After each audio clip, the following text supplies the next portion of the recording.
a little encouraged in that there is at least a chance, I put it no higher than that, but it may be quite a good chance that we'll end up in a hung parliament, and that may see the unravelling of the system that you suggest is it might do, but I guess past its sell-by date. Perhaps, but I think at election time, you know, politics does get very polarised because obviously polarisation is a way of defining your enemies. So, for example, one thing we've seen very quickly in this is a class thing because people feel very comfortable with the idea of Tories are one class and Labour are another class. I mean, it's interesting that Gordon did define himself as middle class today, which was an interesting thing to do. Which yeah, I've never heard. When did Mr. Brown last define himself as bourgeois?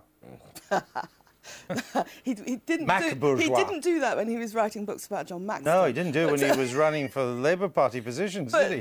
But, I mean, of course things get polarised in elections, because in the end, elections are about choice. You have to choose one party or another. You can't sort of split the difference. Yeah, but my point about class is that class is not as simple as it was. It is more fluid than it was, and people see themselves not really straightforwardly in a three-tier structure anymore. There was a 2007 poll which found, and this is odd, but it's true, that I think 53% of the British public find themselves as working class. It's very interesting. On the surface, this is... But that included several dukes and lords because they worked. I know, but I'm just saying, the British... You're working class. Yeah. But your point, David, about your film, you know, about the man who's a Muslim all his life and then discovers his antecedents are, you know, originally Jewish.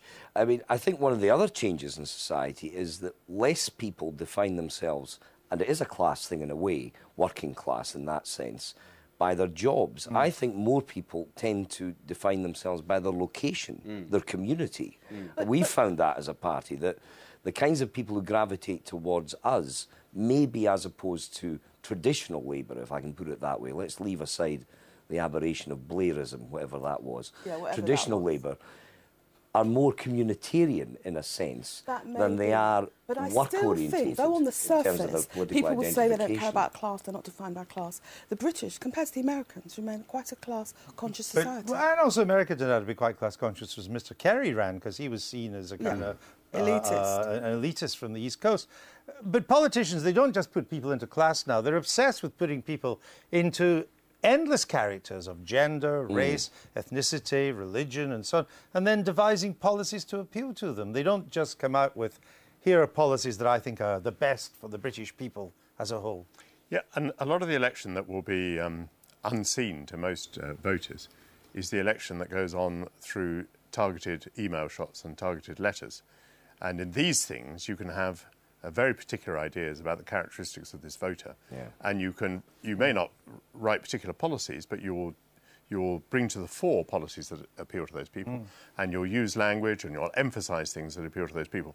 Now, we don't know, but we must assume that these techniques, which are becoming more and more sophisticated, may be more and more successful. That's true, but I mean, you're saying that we put people into boxes, and that clearly sounds like a bad thing. But it isn't a bad thing, actually, 20 years after I first came into Parliament, that certain categories of voter are respected in a way they weren't. I don't think it's a bad thing that Chris Bryant, who's a very complex guy and a foreign minister, nonetheless, he had a gay wedding in the House of Commons, the Speaker was there, and actually, it's not a big story.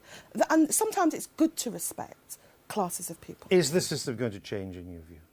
I have no idea. I mean, Are we on the cusp? I think we may be on the cusp of seeing a more fluid approach to politics and a more fluid approach to how we define categories in British culture. I mean, I completely agree with you. That is a good thing that's happened, but to some extent, that's about the mixing of ideas of who can be in Parliament. No, it's about saying these group of people deserve respect.